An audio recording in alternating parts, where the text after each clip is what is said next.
Hi kids, how you doing? Welcome to the beautiful El Capitan Theater in Hollywood, California. It's pretty exciting, huh? Boy, do we have some surprises for you guys. Yeah, we really do.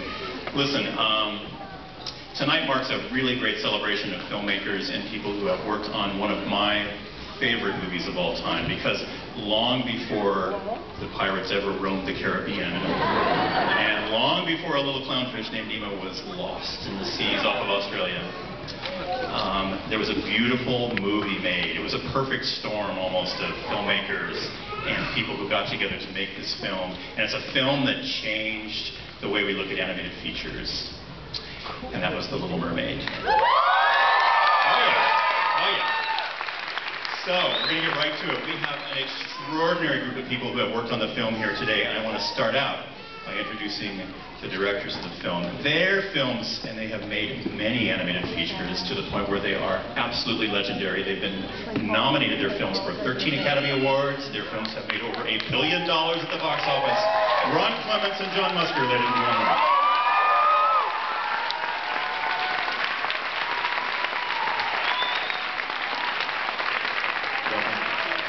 Welcome to the stage of the Little Mermaid. That's true. Feel free to shout out during the performance. Boy, the next three contestants on The Little Mermaid, we have, seriously, these three people kind of go together because we wanted to have Ariel up on stage. Yeah,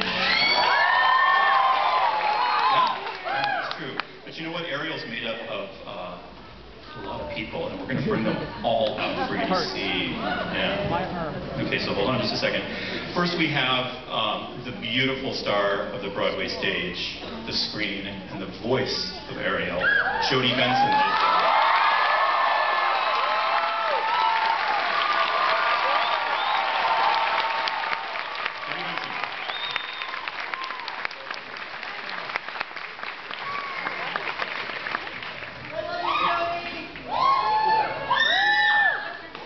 We love her.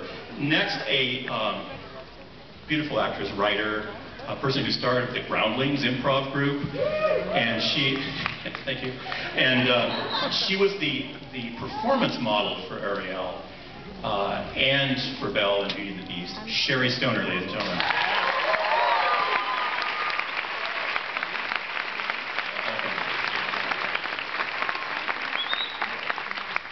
Now, the thing I love about animation and animators is they can crawl into the skin of any character. So here's a guy who's one of the best animators on the planet. And you've seen him before as Tarzan, and you've seen him as the Beast in Beauty and the Beast, and he was beautiful as Pocahontas, and he was equally beautiful as the lead animator on Ariel. Ladies and gentlemen, Mr. Glenn Keane.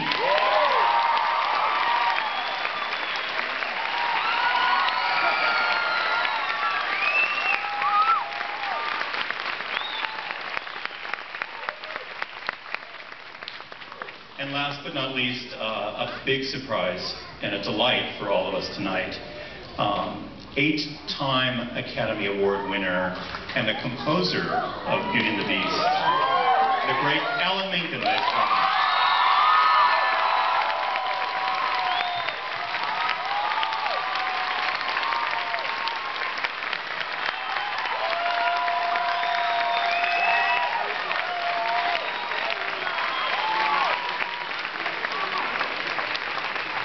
It's like a rock concert tonight. Listen, I'll moderate here, but it's really a chance for all of us to spend some time together and talk about this great experience of The Little Mermaid. And I want to start out by talking about the year 1985. Now, one of the things I want to start out with, too, is say we have a very special guest in our audience that all of you, I think, would like to meet. He was very much a part of Little Mermaid and very much a part of the genesis of this movie. And it might surprise you a little bit, but sitting right over here, I'd like you to meet Roy Disney, ladies and gentlemen.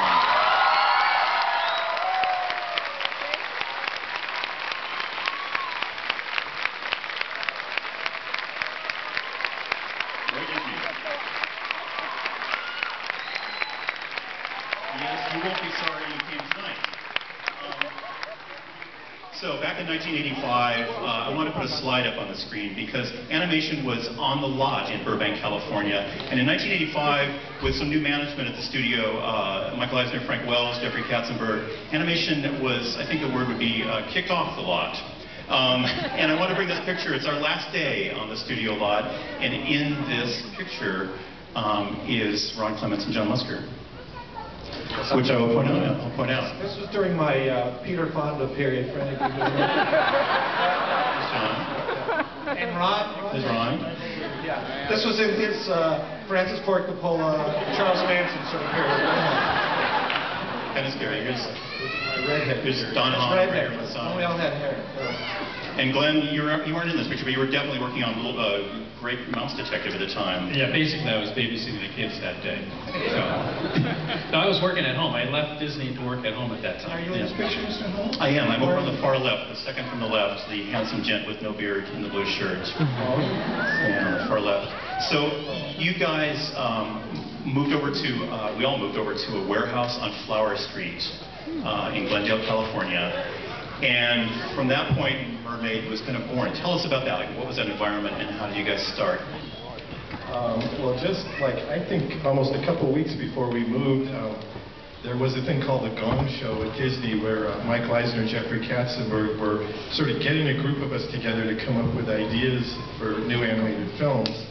And I'd actually gone to a bookstore looking for ideas, and I read The Little Mermaid for the first time, and it seemed like it had a lot of potential, except it had a really downer of an ending. And She dies at the end, basically. she died. It was a story that started out sad, got sadder, and then she died in the end. and he said, why have they not made this into a movie? So I think it was shortly before this picture was taken that sort of pitched the idea of The Little Mermaid, and they liked the idea and wanted to develop it, and then we were all banished to Glendale. And around the same time, Howard Ashman had been contacted. Howard Ashman. Take a beat and just acknowledge that certainly you'll hear Howard Ashman's name come up many, many times tonight, because he's the other partner with all these folks in the making of the film. Yeah, absolutely. And that Disney had talked to him in terms of coming in, and he heard about The Little Mermaid and was very interested in working on it. And so around the time we were actually finishing Great Mouse Detective, then we flew to New York to meet with Howard for the first time, and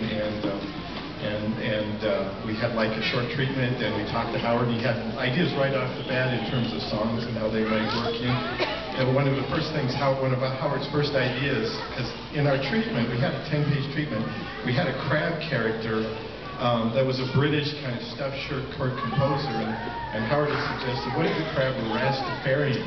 And we kind of wondered at first, and then we found out that he had this idea of kind of working calypso and doing that through Right. When we had written the treatment, we were thinking his name was Clarence, and he was this sort of stuffed shirt. And when Howard said, how about he be Jamaican, we said, well, isn't he going to be too laid back and everything like that? And Howard's like, oh, no, I'm picturing like Jeffrey Holder, who was the actor in the Young commercials. And he said, very grand, and welcome to the islands, and all. We said, oh, okay, so he can be still kind of pompous and full of himself, and that makes him actually kind of funnier.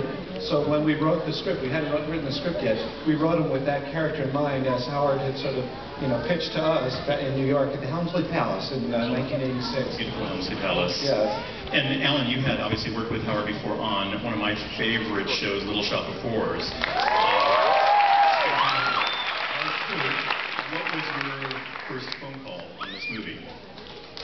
I was living on a farm in Pennsylvania at the time, and Howard called me and said, the thing that excited me the most was that Howard and I were going to do our first collaboration since Little Shop.